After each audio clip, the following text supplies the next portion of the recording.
Chez Pascalou, on peut se saluer en français Dorine m'a appelé ce matin pour savoir si... et prendre congé en anglais. C'est un peu t'inquiète. Un mélange des genres très représentatif des mœurs londoniennes. Alors depuis l'annonce du Brexit, les clients de l'épicerie craignent pour l'avenir de leur hôte, venu d'outre-Manche.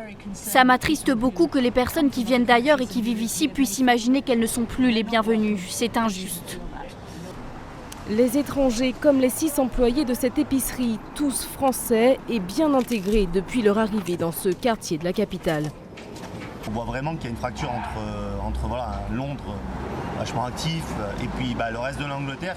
Et c'est vrai qu'aujourd'hui, à part, il n'y a pas beaucoup de belles promesses qui s'offrent ici. Donc peut-être partir sur un pays qui fait plus de promesses et peut-être retourner en France.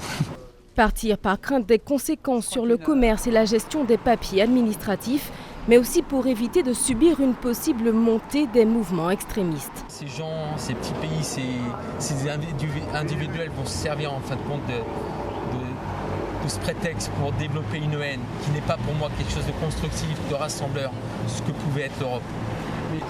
Ici, c'est l'incertitude qui domine, comme pour les 200 000 Français installés dans la capitale britannique.